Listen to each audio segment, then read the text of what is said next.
Assalamualaikum warahmatullahi wabarakatuh. Allahumma sholli ala Sayyidina Muhammad wa ala ali Sayyidina Muhammad.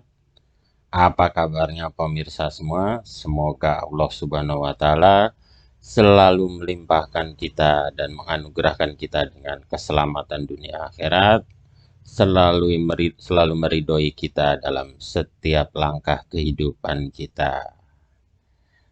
Baiklah pemirsa sekalian, pada episode kali ini saya masih akan kembali menceritakan pengalaman dari para remaja masjid dari kisah sebelumnya, yaitu Gentir, Cadas, dan teman-temannya. Kali ini saya diberikan cerita yang berbeda ya. Mungkin saya akan mengkombinasikan beberapa cerita singkat, dan untuk mempersingkat waktu, mari kita mulai ceritanya. Cerita diawali dengan suatu sore setelah sholat asar. Kentir nampak sedang duduk di teras masjid. Tiba-tiba Cadas datang menghampiri Kentir, dan mereka pun terlibat suatu pembicaraan yang cukup serius. Cadas berkata pada Kentir, "Tir, eh, bantuin gua dong. Gua lagi ada perlu nih." Kentir pun menjawab dengan acuh tak acuh. "Oh ya, perlu apa nih?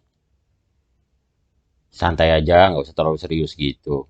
Hidup jangan dibawa terlalu serius, nanti sepandang," kata Kentir malah ceramah. Cadas pun bilang, "Serius nih bro, lagi BU nih gue," kata Cadas. Kata Kentir, "BU, butuh uang. Butuh uang mah ngutang aja di bank." "Dasar lu," kata Cadas. "Ya udah, emang ada apaan?" "Jadi gini ceritanya nih," kata Cadas. Cadas pun bercerita bahwa dia mengalami masalah finansial ya semenjak ayah tirinya meninggal. Jadi Cadas ini adalah seorang anak yatim, lalu ibunya menikah lagi dengan seorang pria yang kemudian menjadi bapak tirinya. Tapi tak lama kemudian bapak tirinya itu pun meninggal juga karena sakit. Lalu Cadas bercerita bahwa dia itu sebenarnya ingin menjual rumah yang ditinggalinya, lalu berencana pindah agak lebih ke pelosok ya. Jadi menjauh dari Jakarta di mana harga tanah dan rumah lebih murah. Sehingga nanti ada selisih antara harga dari rumah yang dijual dengan rumah yang dibelinya. Cadas juga bercerita bahwa ibunya memiliki sejumlah hutang ya dengan tetangga-tetangga di sekitarnya, dan dia tidak suka lama-lama berhutang ya, ingin segera melunasi hutang itu. Oleh karena itu, Cadas berpikiran bahwa dengan menjual rumahnya maka persoalan-persoalan tersebut akan bisa teratasi. Lalu Kentir pun menjawab, "Ya sudah, pakai biro jasa yang menjual properti kan ada," kata Kentir. "Ngapain susah-susah?" Gitu. Cadas pun jawab, "Masalahnya bukan begitu bro. Lu kan tahu rumah gua agak di dalam, di mana akses mobil tidak masuk, hanya bisa motor yang masuk ke dalam. Jadi menjual pun agak sulit, di mana letaknya agak padat, perumahan di sekitarnya." Kentir yang tahu lokasi rumah Cadas pun manggut-manggut. Dia memahami betul bahwa menggunakan perantara pun juga sulit ya. Kalau posisi rumah terletak di tengah-tengah, tidak ada akses mobil, hanya bisa akses motor. Sementara harga yang diinginkan agar bisa memenuhi kebutuhan yang tadi diceritakan oleh Cadas, yaitu membayar utang-utang, itu harga yang diinginkan agak tinggi. Kata Kentir pun, yo wes lah, maksud lu mau digarap kan ya? Iya digarap, biar cepet laku. Memang udah berapa lama mau dijual?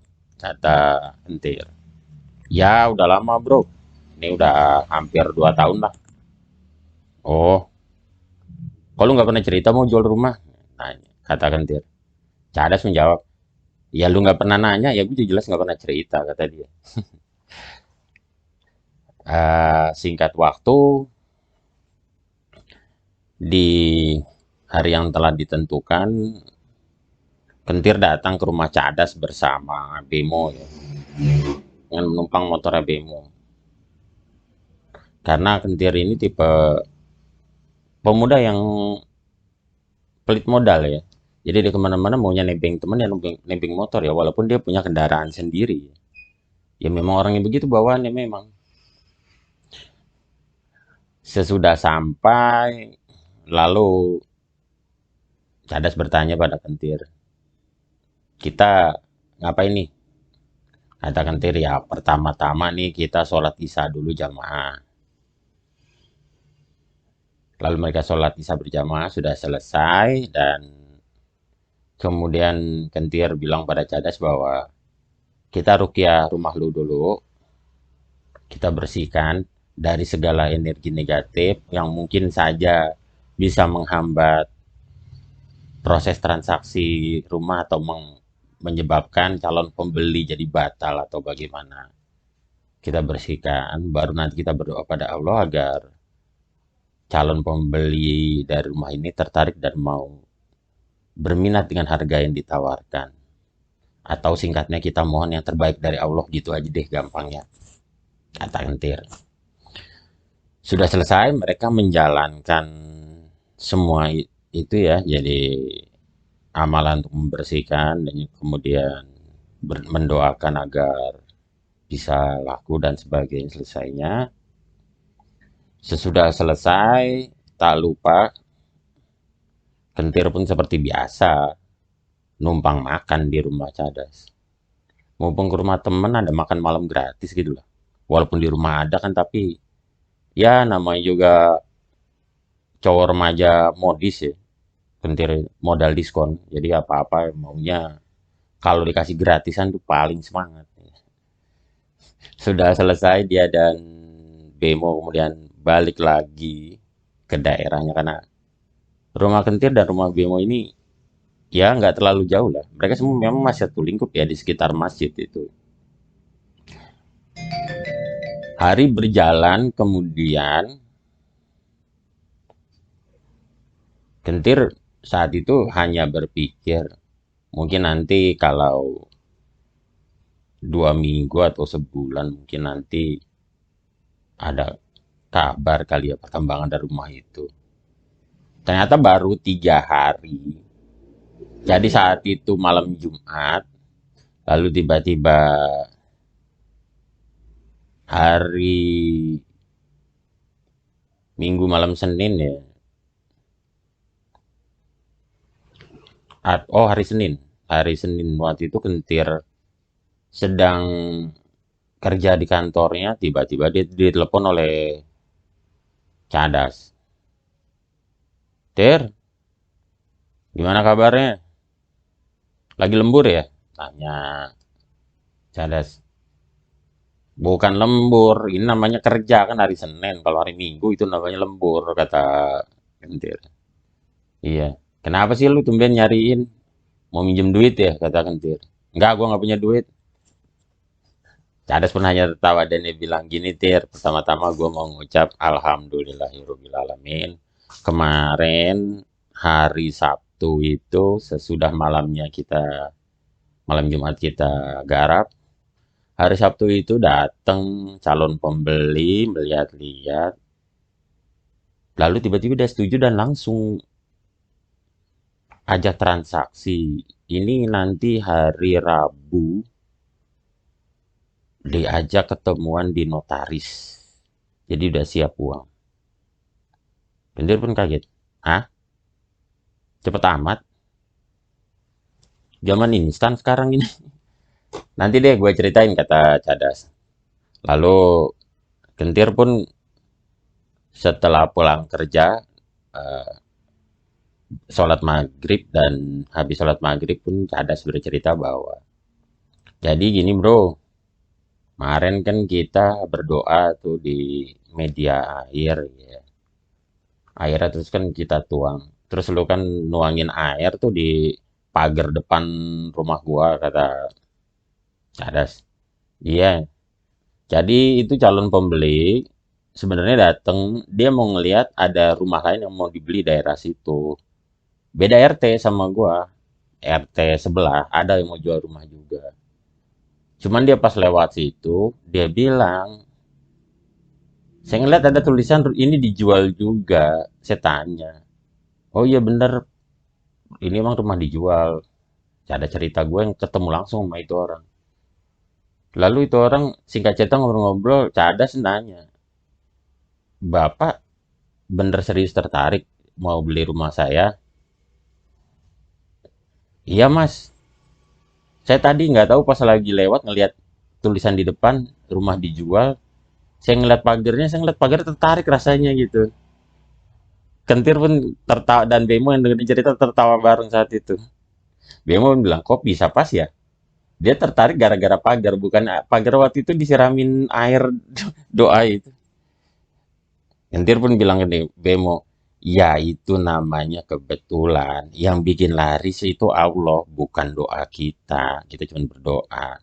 Allah yang menentukan agar itu orang datang, tertarik, laris. Bukan karena kita, bukan karena doa kita, bukan. Allah yang nentuin. Lalu Cades udah cerita, gini nih bro, gue punya tetangga. Nyokap gue tuh pernah minta tolong sama dia. Dia tuh ya jamaah salah satu majelis habaib lah di Jakarta. Dia tuh gembar-gembornya ya seolah-olah dia tuh praktisi lah gitu. Ada orang yang kadang-kadang datang minta doa dan sebagainya ke dia. Waktu itu nyokap gua datang juga ke dia minta. Oh iya, udah berapa lama? Tanya Kentir, maksudnya ibunya Cadas itu berapa lama datang sampai rumah ini terjual? Ya kira-kira setahun lah. Ma ya kemarin pas rumah gue laku, dia gempar-gempar tuh ke orang seluruh kampung. Wah itu tuh rumah ibunya Cadas tuh laku karena saya itu yang doain. Lalu Kentir pun bilang, ya udah nggak apa-apa. Nggak usah juga lu cerita bahwa kita datang ke sono ngedoain ikhtiar. Nggak usah. Iyain aja. Cadas cuma bertanya, kira-kira tuh orang gua kasih duit nggak ya? Ya tetap kasih duit lah, kata Kentir. Tanda terima kasih. Dia juga kan udah mendoakan. Nggak usah begitu. Kalau terserah kebijakan lo aja lah, kasih berapa. Juga udah dia kasih berapa juga udah seneng nanti dia. Nggak apa-apa. Bikin orang seneng. Lalu Cadas bertanya pada Kentir, itu emang kalau perkiraan lu pribadi sebenarnya berapa lama Tir bakal laku? Gua pribadi sih mengira jarak 2 minggu atau 1 bulan. Masa baru 3 hari udah laku? Ya syukur alhamdulillah lah. Kita juga mau yang terbaik. Tawa-tawa. Mereka tertawa-tawa. Kemudian Bemo saat itu ikut menimpali pembicaraan. Bemo bilang, iya, gini nih, lu pade tahu kan adik gua si Beca? Iya, kenapa emang? Si Beca tuh punya teman sekolah, cewek. Dia ulang tahun, dia ngundang. Abang lu sama temen-temennya undang aja nggak apa-apa, biar rame. Kita mau bakar-bakar gitu. Bukan bakar rumah ya, bakar singkong, bakar jagung. Daerah mana tuh? Tanya Juntir. Itu si Bemo menyebutkan daerah perbatasan antara Jawa Barat dengan Banten. Oh, iya iya. Lalu Cadas bertanya, ini mau acara bakar-bakar berarti acaranya malam dong. Ya malam lah. Kita suruh datang jam 8 di sono, makan malam, eh, berdoa bersama, terus lanjut acara bakar-bakar sampai pagi. Oh gitu. Boleh lah. Malam minggu ini kan. Lalu kemudian pada malam minggu yang telah ditentukan itu berangkatlah mereka dengan formasi 4 motor, 8 orang, di mana saat itu Bemo membonceng adiknya Beca, nah, Putra membonceng Munir, lalu Cada sendiri membonceng Kentir, dan ada satu lagi, eh, 2 orang perempuan ya berboncengan motor. Itu adalah teman sekolah dari si Beca, adiknya Bemo, yang mana rumah mereka kebetulan masih berada satu wilayah dekat dengan masjid, di mana Kentir, Cadas, Bemo, dan teman-teman biasa beraktivitas ya. Mereka berangkat berbarengan habis sholat Isya. Begitu mereka sampai, oh sebelumnya selama di perjalanan, Kentir bercerita pada saya bahwa daerahnya itu kalau malam cukup lumayan.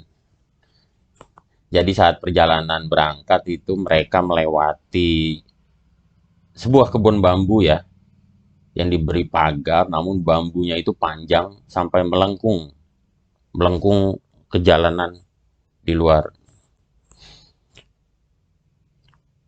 Saat melewati pohon bambu itu, Kentir beristighfar. Astagfirullahaladzim. Tiba-tiba Cadas yang bawa motor pun tertawa. Ah, berarti lu ngelihat apa yang gue lihat, kata Cadas. Seperti biasa, mereka mengucapkan itu kalau berdua. Iyalah, ada 3 itu, kata Kentir. Set, banyak banget itu, kata Cadas. Kentir bilang, ya orang ada 3 kerajaan di situ, 3 kerajaan jin itu. Ya udahlah, biarin aja. Kita bukan mau cari ribut, bukan mau cari gara-gara. Kita kesini kan mau membakar singkong, katanya. Singkat kata sampai mereka di tempat temannya Beca yang berulang tahun. Sebut saja namanya Tiara. Tiara menyambut mereka dan juga orang tuanya menyediakan hidangan sederhana. Kemudian mereka diajak untuk berdoa bersama sebelum makan, mendoakan Tiara yang sedang ulang tahun. Doa sendiri dipimpin oleh Kentir yang karena notabene sebagai remaja yang paling tua di situ ya, suka tidak suka mau tidak mau ya dia didaulat memimpin doa. Ya Kentir memimpin berdoa, terus sudah selesai berdoa lalu masuk ke acara makan-makan, dan kemudian dipersiapkan kayu bakar dan arang sudah dipersiapkan, panggang sudah dipersiapkan, singkong, ubi dan jagung juga sudah disiapkan. Semua dipersiapkan sudah, tinggal membakar. Saat itu Cadas dan Bemo asik ngobrol dengan adik dari Tiara yang usianya baru 6 tahun, perempuan. Dan perempuan kecil itu, adiknya Tiara, menceritakan sesuatu yang mistis dengan santainya, dengan polosnya, dengan gaya anak kecil. Dia bercerita bahwa begini Kak, kalau di sini di rumah aku tiap jam 10 malam itu datang Mbak-mbak pakai baju putih, rambutnya panjang. Jumlahnya banyak sekali. Cadas langsung pasang muka terkejut. Karena dia bisa membaca bahwa dari raut muka wajah adiknya Tiara ini tidak berbohong dan tidak mengarang sama sekali. Itu datangnya tiap jam 10. Iya, tiap jam 10 Kak, tiap hari. Biasanya aku udah disuruh tidur kalau jam 9 sama mama, tapi aku kadang belum tidur, aku tahu mereka datang banyak sekali. Cadas menghela nafas. Kentir yang diam-diam menguping pun, ya udah adek, bobo gi sana, ini kan udah mau jam 9 kata Cadas. Lalu Cadas ngobrol dengan Kentir. Gimana nih bro, lanjut nggak? Oh udah lanjut aja, emang kita mau ngajak mereka berantem, dan kita cuma mau bakar-bakar, namanya orang ulang tahun, happy-happy, bukan mau ngajak mereka berantem, santai aja. Cuman cerita itu pun dengan cepat menyebar ya di kalangan para undangan yang datang ke acara tersebut. Bahwa undangan yang datang cukup banyak ya, jadi bukan hanya Kentir, Cadas, Bemo, Beca, dan rombongan dari masjid itu, tapi juga ada datang beberapa orang anak teman sekolah dari Beca itu dan Tiara itu. Mereka datang ya, baik laki-laki maupun perempuan.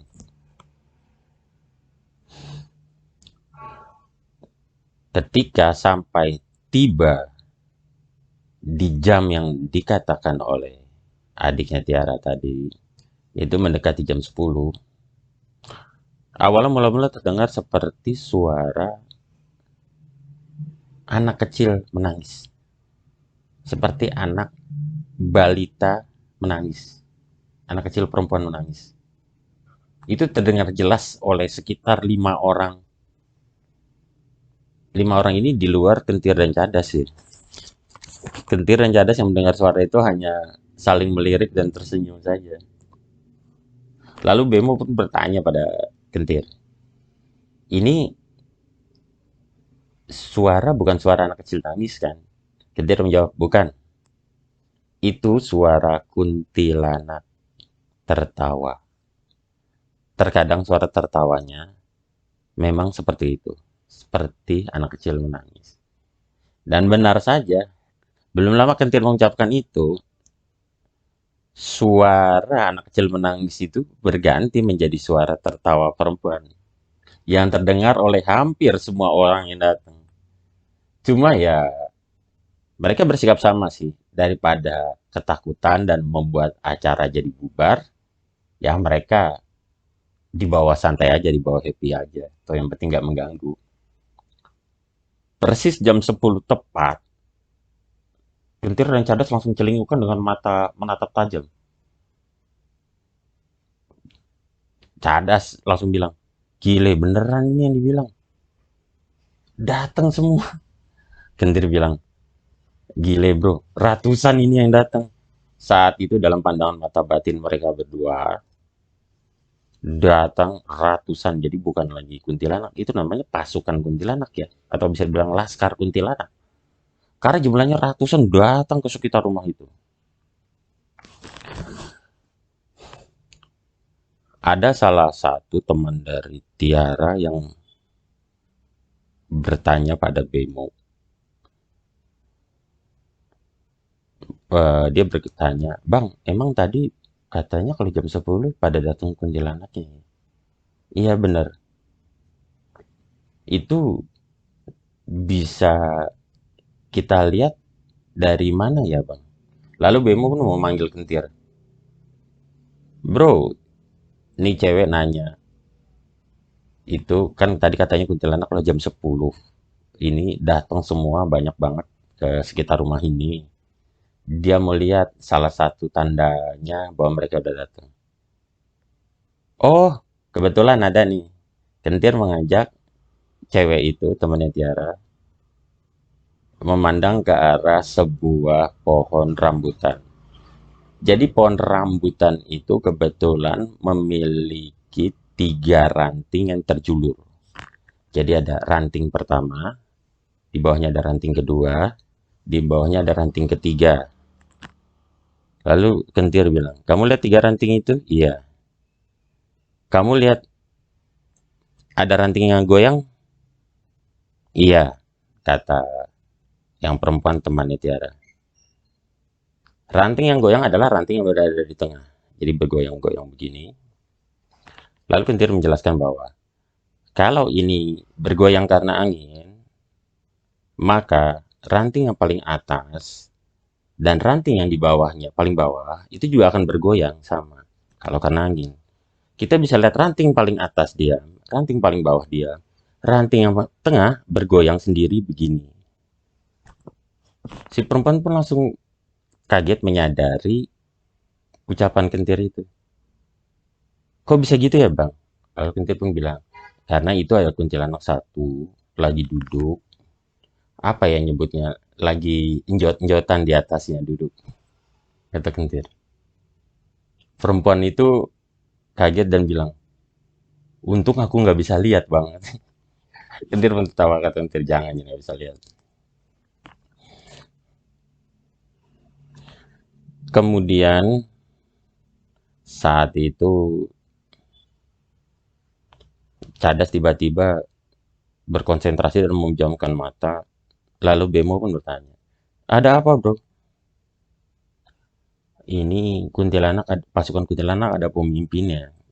Ada ratunya di atas, kata Cadas. Ratunya itu sayapnya seperti sayap kelelawar. Gini, kata Cadas. Matanya merah, taringnya panjang. Posisi di sebelah mana persisnya? Tanya Bemo. Nih, Cadas menunjukkan sebuah arah di atas. Bemo lalu mencabut handphone N3330-nya.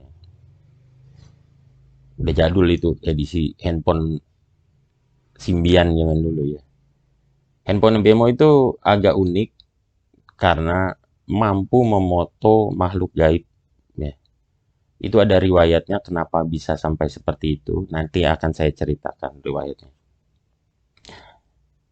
Bemo segera mengarahkan handphonenya ke arah yang dituju oleh Cadas dan dia mengambil satu gambar saja.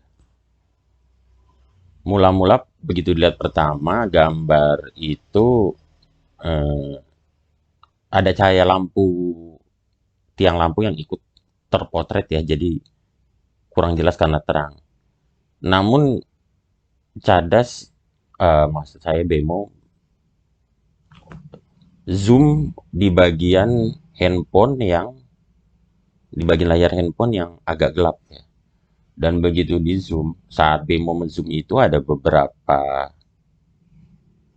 orang yang ikut melihat ya. Ada Tiara dan beberapa orang, sekitar 4 atau 5 orang lain ya, teman-teman sekolahnya Tiara dan Beca ya, yang ikut melihat. Alangkah terkejutnya mereka karena di handphone itu tertangkap foto persis seperti yang dibilang Cadas. Jadi ada sayapnya seperti kelelawar di atas, bentuknya kepalanya manusia dengan rambut panjang, matanya merah menyala.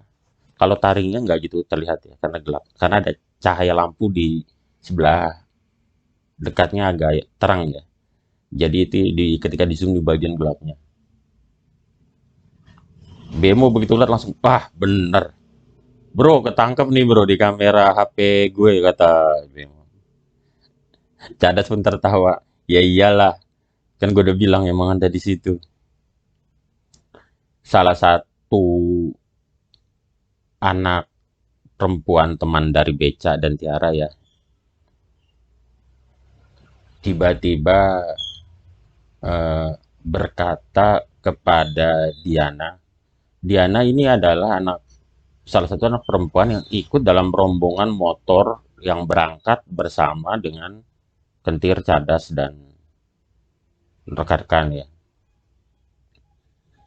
Diana ini rumahnya tidak jauh juga dari masjid. Teman ini berkata pada Diana, Aku kirain abang-abang ini tadi cerita ngomong cuman iya dibesar-besarin doang. Ngomong begini begitu kan biasanya kalau orang sok-sokan suka ngaku ngerti gini dan gitu. Ternyata kefoto-kefoto beneran persis yang dibilang ya. Diana pun tertawa lalu bilang, rumahku tuh deket masjid, aku udah kenal mereka. Seaneh apapun mereka berkata, biasanya kalau mengenai masalah ini, makhluk gaib dan sebagainya, mereka nggak bohong.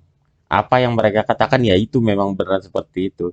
Makanya aku tadi yakin waktu Bang Cadas bilang, ada ratunya kuntilanaknya di atas dengan ciri-ciri seperti ini, aku yakin itu benar ada. Apalagi ternyata benar pas tertangkap di foto. Sampai-sampai si temannya itu berkata gugup ya bahwa bener-bener nggak nyangka banget ada ya.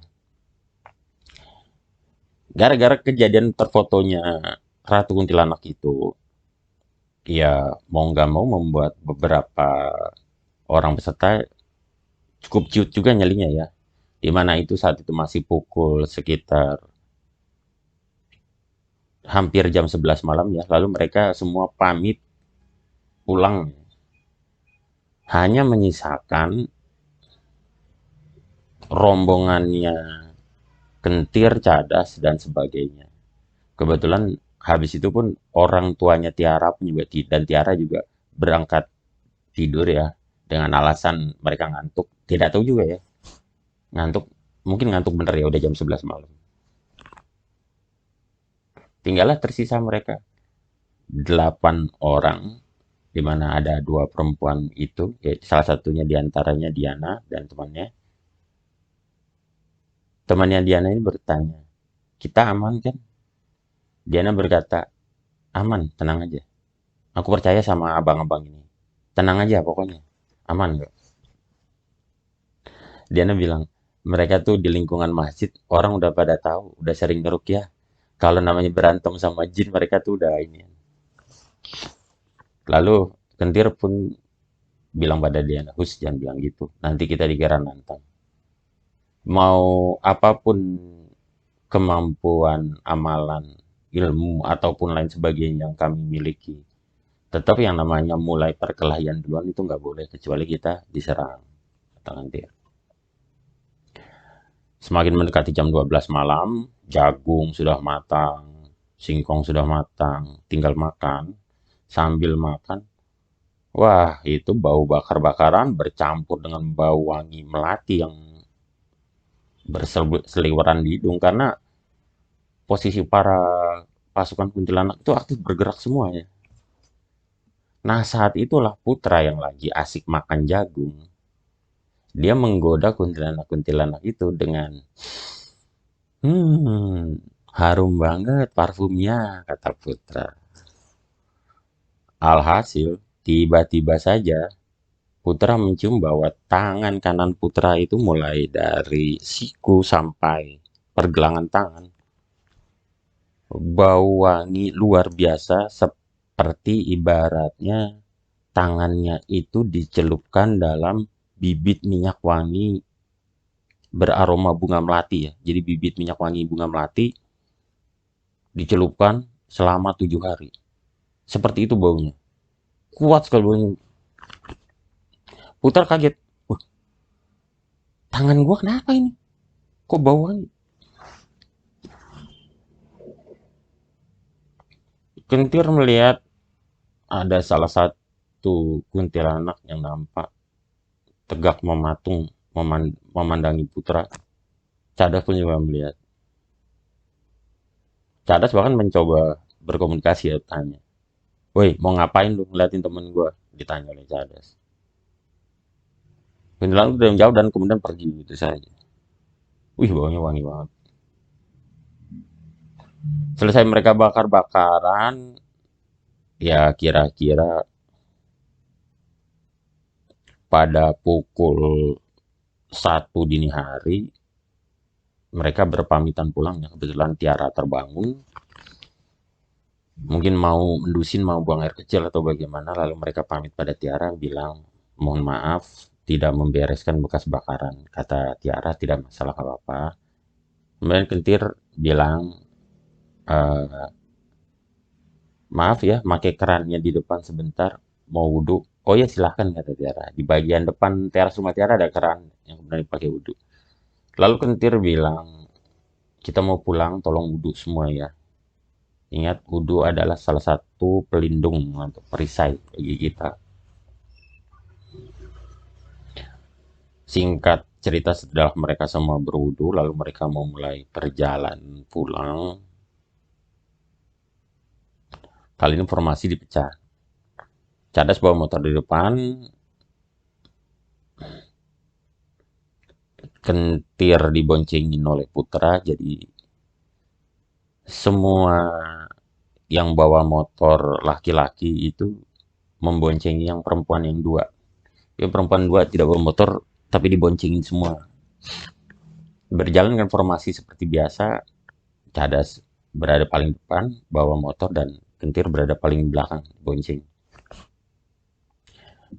Alhamdulillah perjalanan lancar sampai mereka semua tiba di masjid, lalu masing-masing anak perempuan yang tadi ikut pun dipulangkan ke rumahnya masing-masing. Kebetulan sekali mereka semua sudah izin tadinya akan menginap, bilangnya ke orang tuanya. Jadi ketika diantarkan pulang pun orang tuanya tidak kaget, malah mengira tadinya mau nginap, dipikirin. Mereka semua beralasan bahwa teman-temannya pada pulang semua pamit, jadi nggak enak kalau nginapinnya. Oh ya sudah, kata orang tuanya. Tak lupa mengucapkan terima kasih kepada rombongan Kentir, Cadas, Bemo, Beca, dan teman-temannya yang mengantarkan para perempuan itu pulang. Dan kemudian semua kembali membahas. Mereka kemudian sholat tahajud di masjid dan membahas masalah tangan Putra yang bau harum minyak melati ya, bau sangat bau harum. Putra mengatakan, ini gimana ya, tangan bau harum begini. Lalu Kentir bilang, kalau belum ada gini aja kita pulang aja masing-masing nanti habis subuh. Tetap biasa. Kalau nggak ada gangguan, ya udah Put, nggak masalah, semoga nggak ada gangguan. Tapi kalau ada gangguan nanti lu segera bilang ya. Kita nanti ambil langkah. Oke, ya baik, kata Putra. Singkat cerita kemudian waktu berlalu, eh, sekitar waktu hari Jumat, saat sholat Jumat,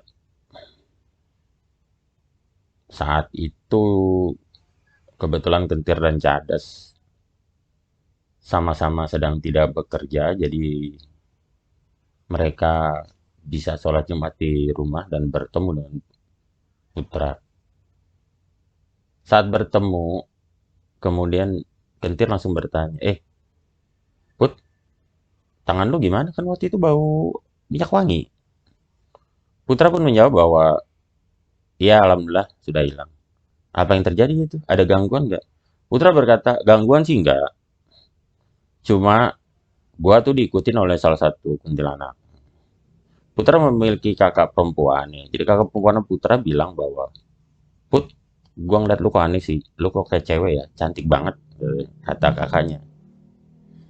Dan Putra bercerita bahwa selama 1 minggu, 7 malam, setiap malam, Putra itu bermimpi bermain, kalau orang Jawa menyebutnya main jamuran ya. Jadi membentuk lingkaran dengan sejumlah orang, saling bergandengan tangan membentuk lingkaran, berputar berkeliling.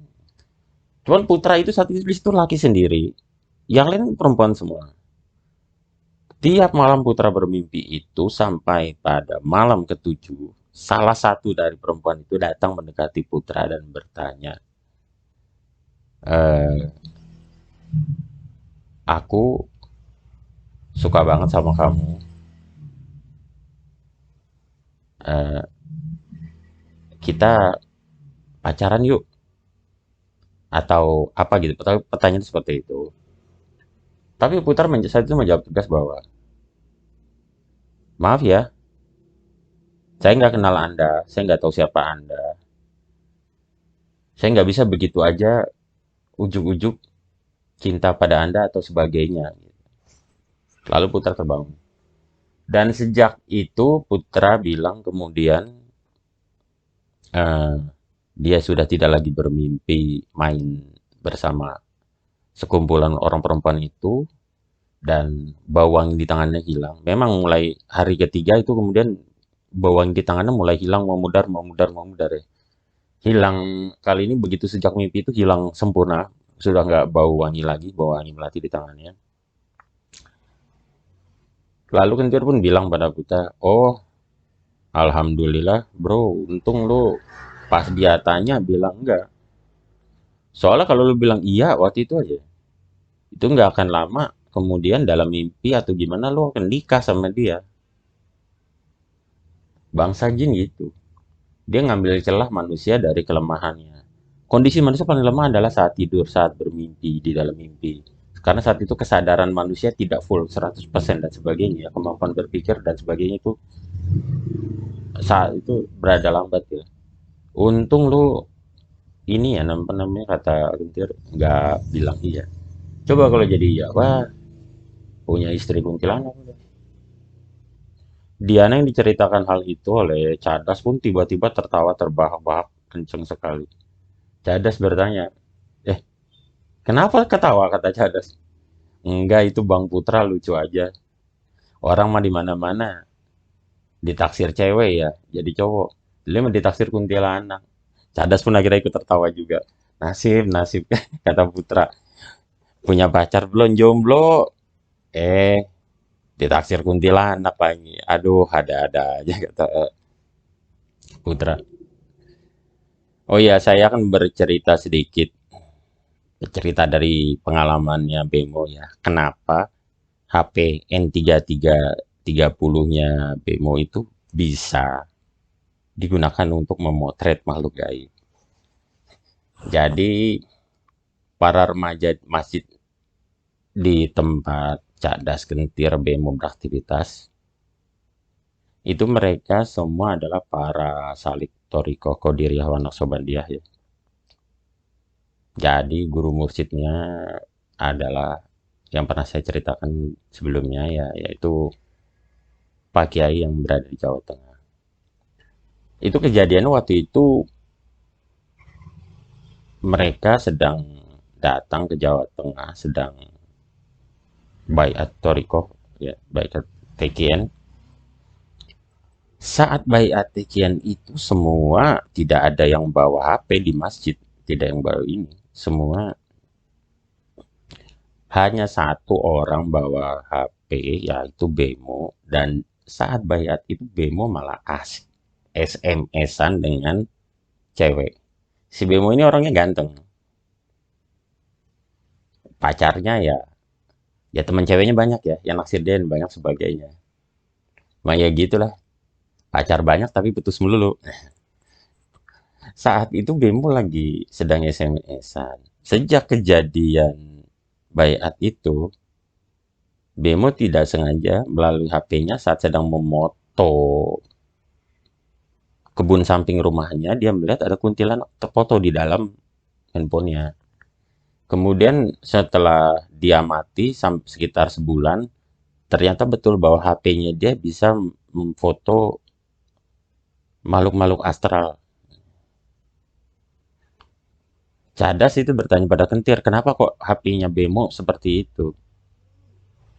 Kentir yang tahu waktu kejadian saat proses bayat ya, bertanya pada Bemo, lu tuh waktu bayat Toriko dulu sambil main HP ya?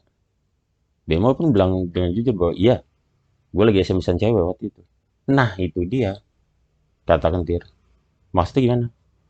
Iya, maksudnya saat kita bayat itu kan dari asror atau kolbunya Pak Yai itu kan keluar cahaya Nur Muhammad masuk ke dalam kolbu kita. Kecuali elu, kata Kentir pada Bemo. Cahaya Nur Muhammad dari asrornya Pak Kiai itu bukan masuk di kolbu lu, tapi masuk ke HP lu. Makanya itu HP lu jadi bisa moto makhluk gaib. Sepintas Kentir tertawa dan ketika bercerita ini pada saya tidak tahu apakah dia menceritakan ini dengan maksud bercanda ataukah serius ya.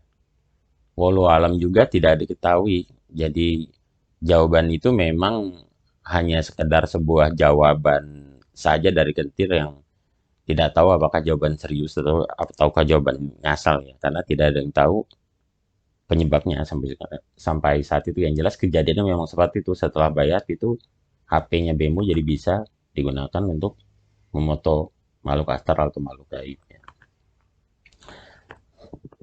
Dari cerita cerita yang diceritakan oleh Kentir kepada saya ini, ada beberapa hal yang bisa diambil sebagai pelajaran dan hikmah ya.